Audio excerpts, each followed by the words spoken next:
Second one.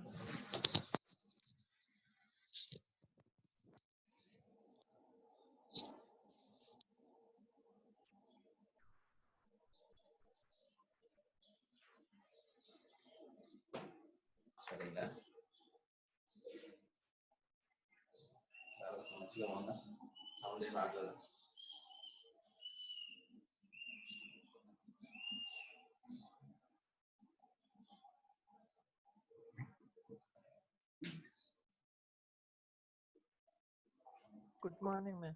Good morning.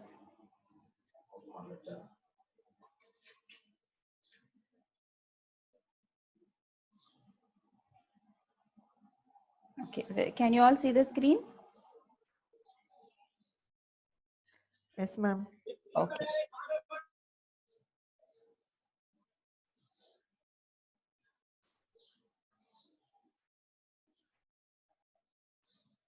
So yesterday we discussed about secondary growth and we stopped at intrastellar secondary growth.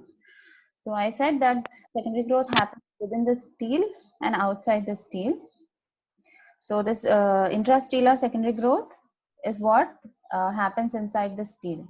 So today we'll see what happens outside the steel, that is extrastellar secondary growth. So yesterday we saw what is secondary growth, and we saw what are the different steps that happen during the intracellular secondary growth. We saw that there's a formation of a cambial ring. Then the cambial ring shows some activity, because of which there is formation of secondary xylem and secondary phloem along with your secondary medullary rays. And then we also saw what are annual rings or growth rings, and we saw how heartwood is more durable than sapwood. So today we'll see what happens outside the vascular bundles. Okay. So what happens outside the vascular bundles? We call that as extrastellar secondary growth. So as we saw yesterday, there is a lot of new tissue formation inside the steel when there is intrastellar secondary growth happening, right? So because of the intrastellar secondary growth, there is a lot of secondary xylem being formed inside the cambium and secondary phloem outside the cambium, right? So when so much of tissue is forming inside, what happens? There is pressure, lot of pressure that is being exerted onto the tissues which are present outside the steel. So the tissues which are present outside are your cortical tissues and epidermis. So when there is extra tissue that is forming in the center, there is a lot of pressure in the epidermis and cortex, and because of that pressure, the epidermis generally opens up, that is, it ruptures. And when it ruptures, there is a chance that the pathogens may enter through these openings and the plant may fall sick, right? Because pathogens and pests are always looking for ways to get inside the plant to cause a disease. So such openings are very dangerous for the plant. They are not good for the plant. So what happens is, in place of epidermis, in secondary growth, a new tissue forms, a new protective tissue forms, and that is known as periderm. Okay. In place of epidermis in secondary growth, periderm forms. So this periderm consists of 3 layers. The outermost layer is known as cork, then followed by cork cambium, and inside cork cambium you have secondary cortex. Okay, cork cambium and cortex. So cork is also known as phellem. Okay, cork tissue is also known as phellem, and cork cambium is known as phellogen. Cork cambium is known as phellogen, and secondary cortex is known as phelloderm. So phellem, phellogen and phelloderm, together the 3 layers constitute your periderm. So what happens is, when the intrastellar secondary growth happens, there is pressure that is exerted onto the outer tissues like cortex and epidermis, because of which the epidermis ruptures.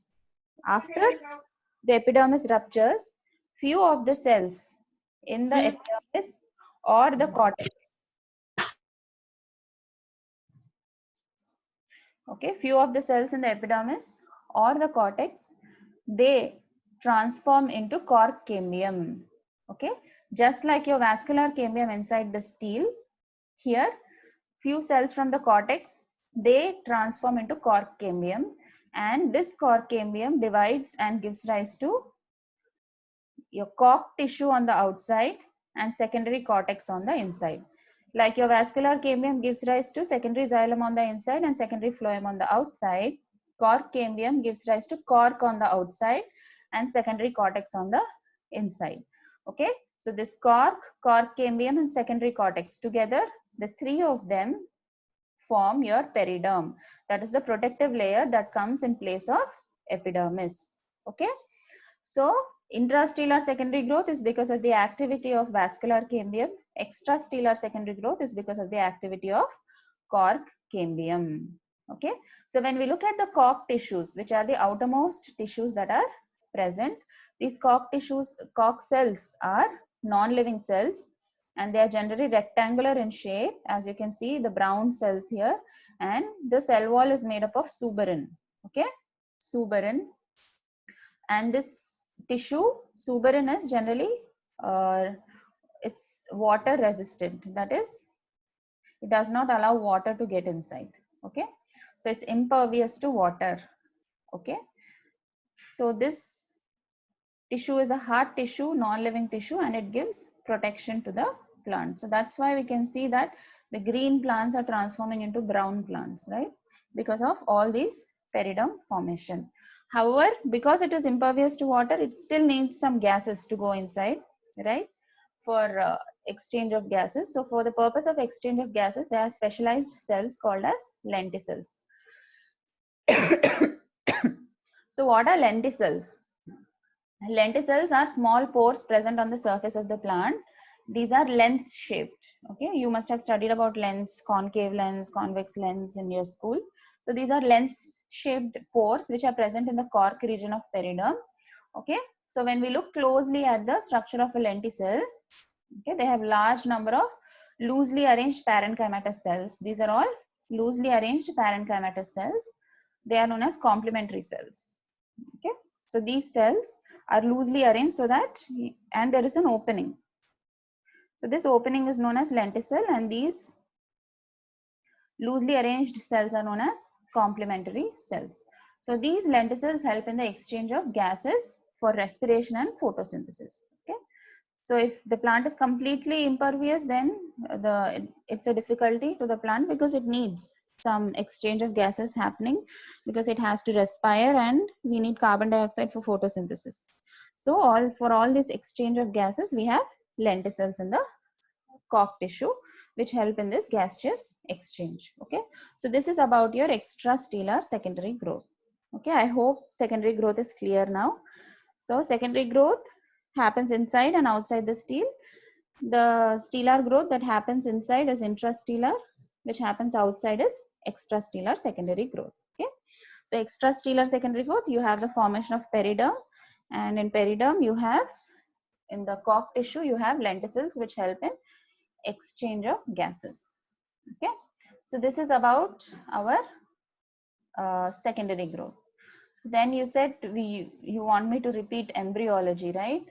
So today we'll try starting embryology.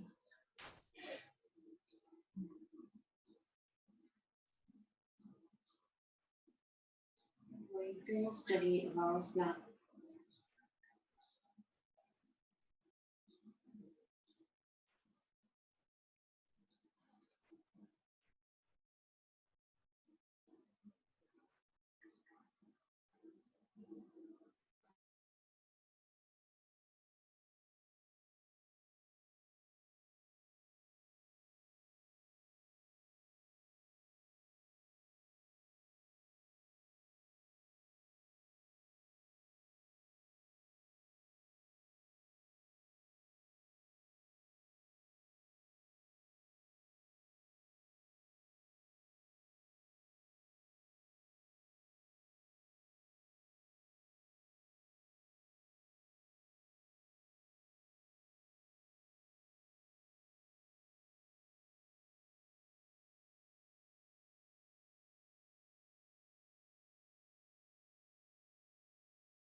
Just give me 2 minutes. I'll start the presentation, okay? Just 2 minutes.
Can you all see the screen?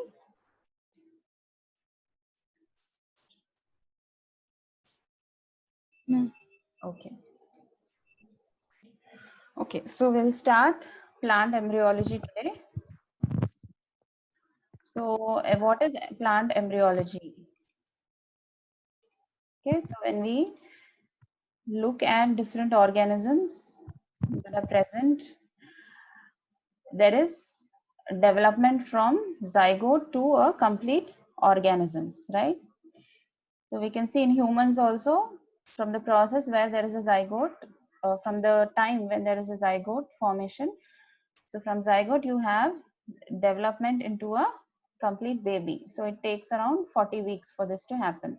So similarly in plants also, from the time where the egg is fertilized, from there are many divisions and changes that are happening in the zygote, and this transforms into a small plantlet, right?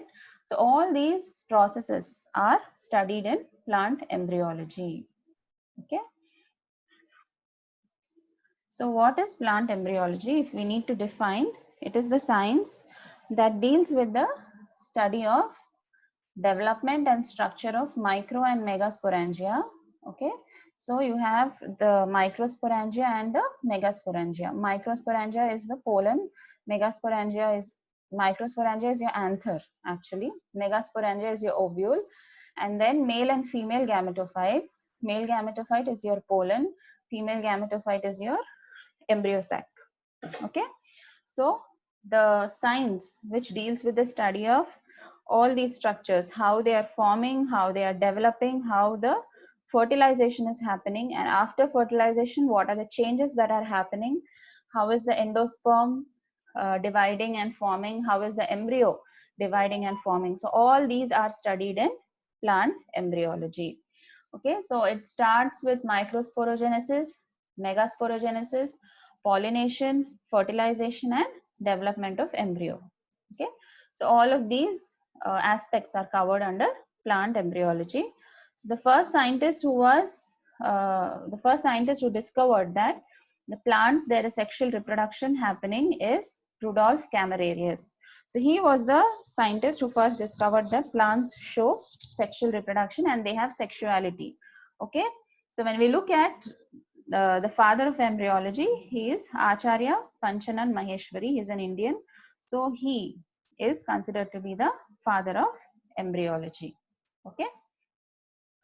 So before we proceed to microsporogenesis and megasporogenesis, let us be clear with what are the different parts of the flower. So when we look at a flower, we have essential and non-essential organs, right? Essential organs are those which are required for reproduction or sexual reproduction to happen. They carry the parts which are participating in the process of fertilization. Okay. Non-essential parts are those which are not participating in the process of fertilization or in the process of microsporogenesis and megasporogenesis. Okay, so these, what is the use of non-essential organs is they help in other aspects like attracting the insects for pollination, okay, or protecting these essential organs inside the flower.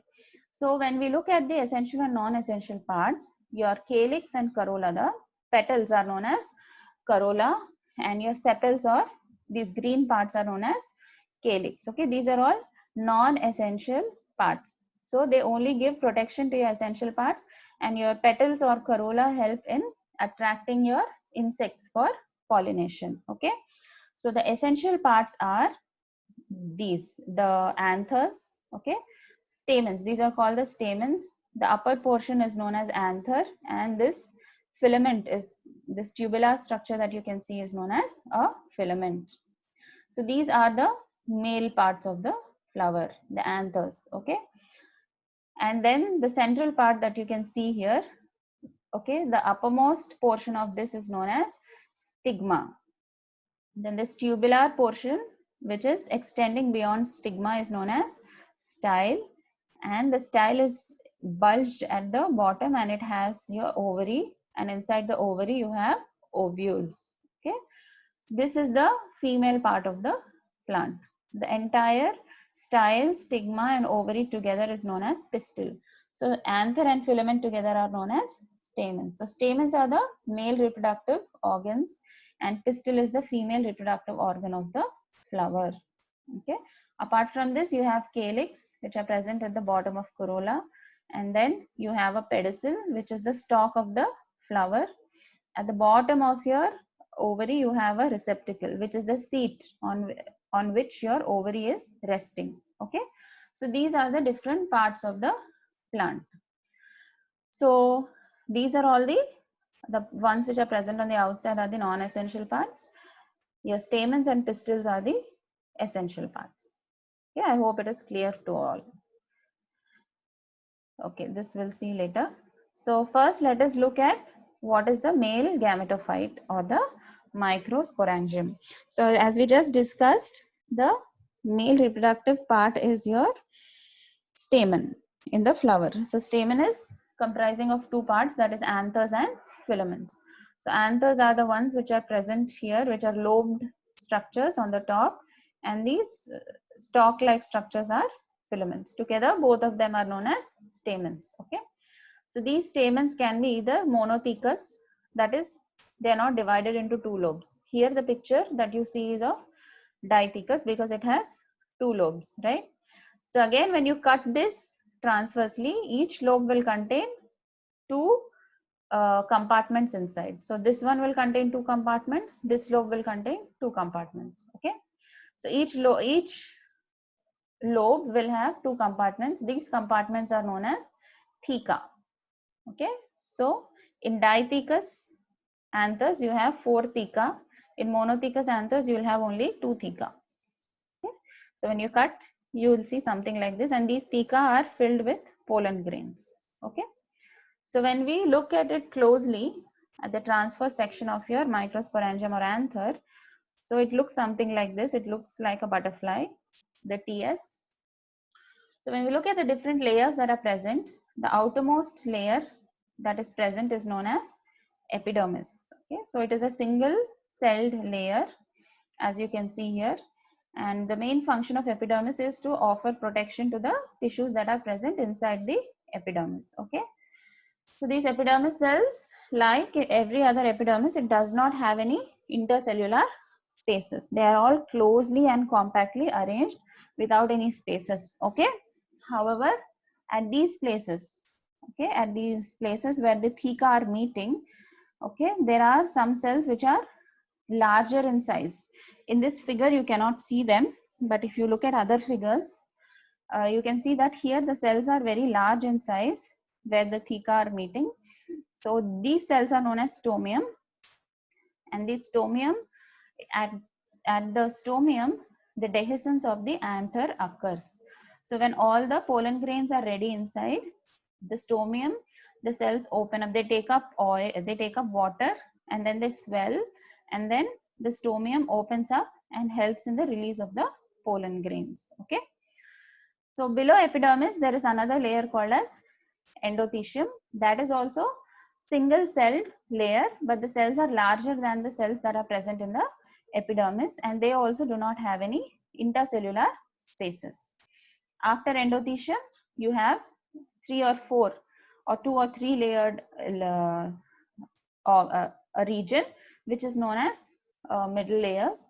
So these are present below the endothecium, and the main purpose of endothecium is it stores starch. Okay, it helps in the storage of starch.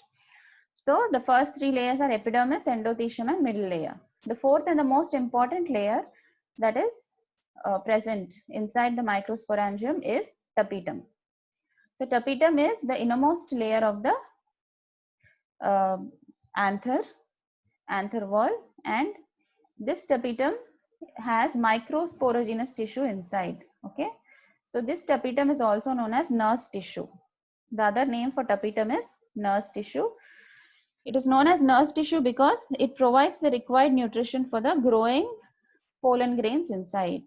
Okay, so if the tapetum is absent, then the pollen grains will not receive any nutrition, and that particular plant will become male sterile. Male sterile means it cannot form any pollen grains. The male reproductive complete system collapses because tapetum is absent. So tapetum is the most important tissue of the anther cell wall. So this tapetum provides nutrition to the growing microsporogenous tissue. So when we look at the tapetal cells, these tapetal cells contain more than one nuclei because they are providing nutrition. They have lot of nuclei inside them, and because they have more than one nuclei, the cells are polyploid in nature. That is, these nuclei may also fuse with each other, and the cells may become polyploid in nature.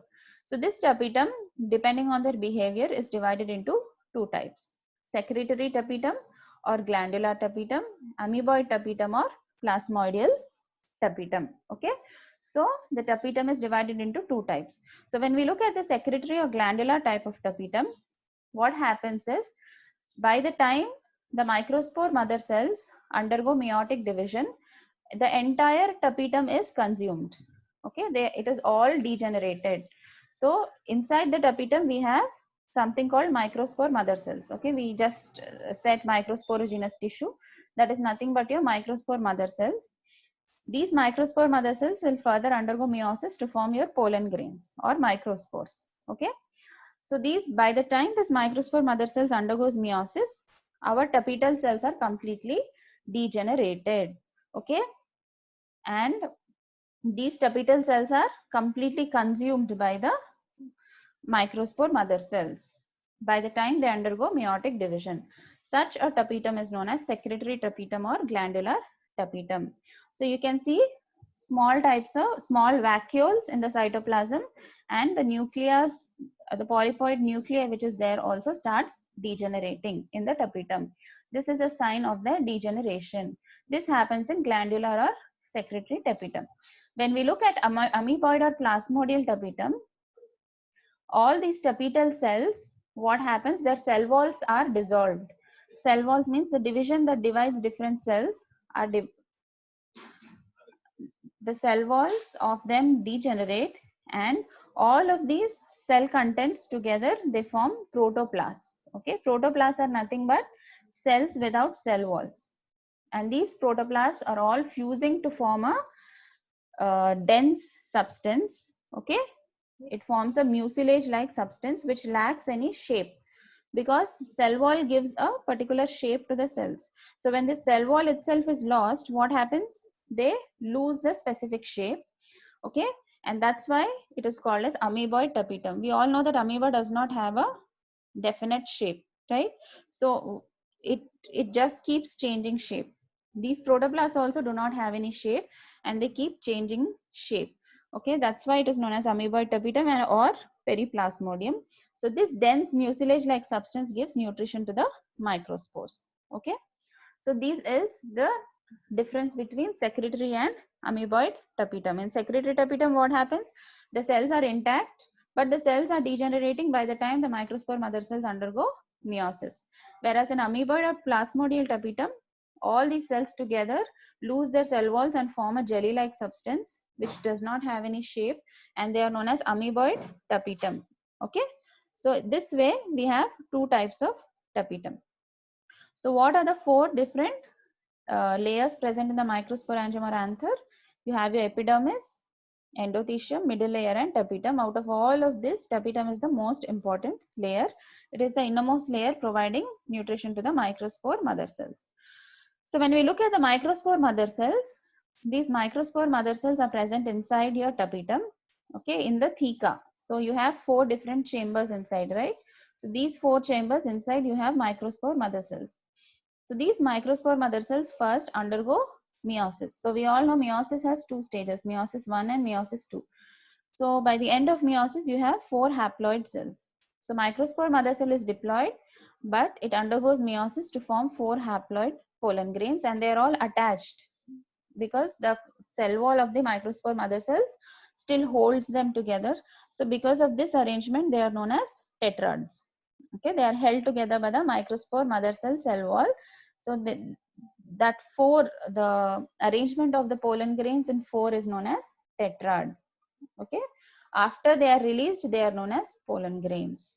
Okay, they are released and then they separate from the tetrad, and then they are known as pollen grains. Okay, so when we look at the pollen grain, each of the pollen grain cell wall has two layers. The outer one is known as exine, the inner one is known as intine, and initially they have a single nuclei, but this nuclei divides into two separate nuclei. One is generative nuclei and the second one is pollen tube nuclei. Okay, nucleus. So generative nucleus and pollen tube nucleus. So even this division happens inside the anther itself. So when the pollen grains are two nuclei staged, okay, each of the nucleus of the pollen grain divides into one generative nucleus and one tube nucleus. So at this stage, what happens? The anther cell wall breaks at the stomium and the pollen grains are released outside. Okay, so when we look at the electron micrograph of pollen grains, they look something like this. Pollen grains come in different sizes and shapes. Okay, each plant has its own unique kind of pollen grain. So this is how a plant's pollen grains look like. So they are almost oval shaped or lens shaped here, and they have a small groove on their surface. Okay, so in this way we have microsporogenesis happening. The formation of pollen grains from microspore mother cells is known as microsporogenesis. So what happened in the anther? We have seen different parts that are present in the innermost layer. Innermost layer is known as tapetum, which is the nurse tissue, and inside nurse tissue you have microspore mother cells. These microspore mother cells undergo meiosis to give rise to pollen grains. In this pollen grains, the nucleus divides into two, one generative nucleus and one pollen tube nucleus, and at this stage the pollen grains are released out of the anther. Okay, so depending on the type of wall formation in these pollen grains, we can say it can be of successive type or simultaneous type. Okay, the successive type, what happens? The divisions happen something like this. So first the microspore mother cell divides into two. There is a wall that separates the two cells during the meiosis 1, and each of these cells again undergoes meiosis 2 and forms a tetrad like this. So this is known as a successive type of cytokinesis in microspores.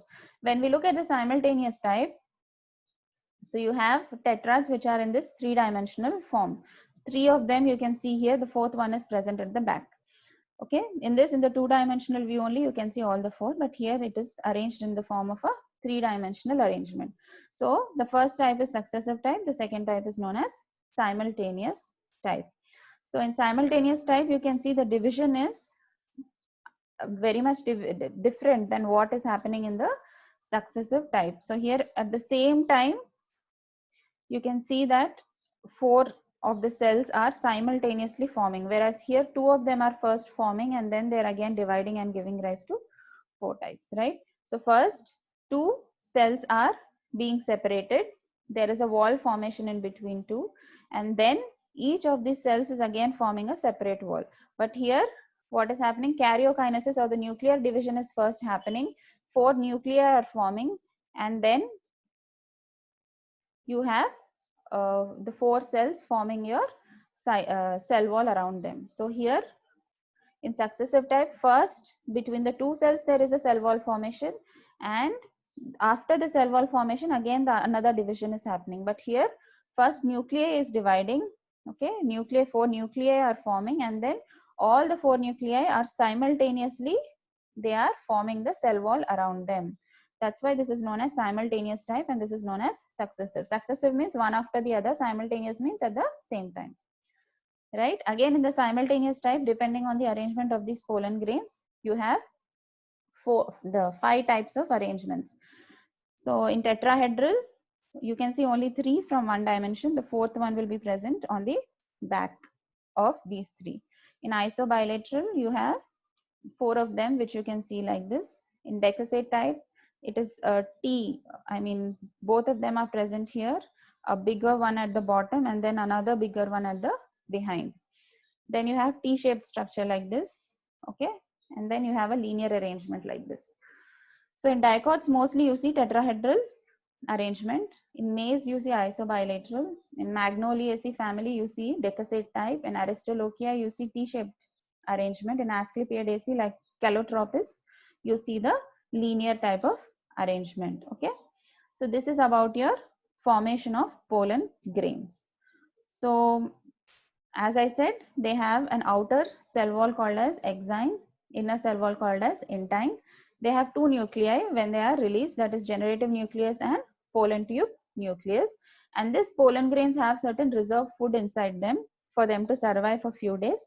That is in the form of fat bodies. So all pollen grains are very minute in size, and they are haploid in nature because they are formed as a result of meiosis. They are all haploid in nature.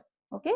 So what happens before these pollen grains enter into the style, after they fall onto the stigma, what happens, that we are going to see tomorrow. Okay, because we are running out of time today. I think I've already taken 5 or 10 minutes extra. Okay, so that we'll see tomorrow.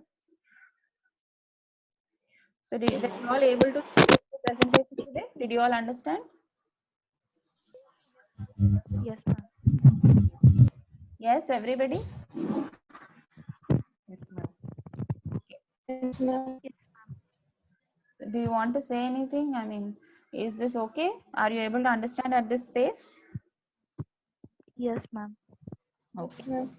Okay. So tomorrow we'll see how male gametophyte is formed, and then we'll see how female gametophyte is formed. Okay, and then we'll go to fertilization. Any other topic you want me to repeat? Anybody? Or we'll continue with Anomalous secondary growth, ma'am. anomalous secondary growth? Yes, ma'am. Okay, so let us finish this first because we have already started. Okay, Yes, and then we'll start with secondary growth. Okay, this okay, should ma'am. get done in two days maximum, 2 or 3 days. And then we'll go to anomalous secondary growth after this. Okay. Okay, ma'am. Okay. We'll see each other tomorrow again at 10:30. Okay, Okay. Okay then. Bye bye. bye, ma'am.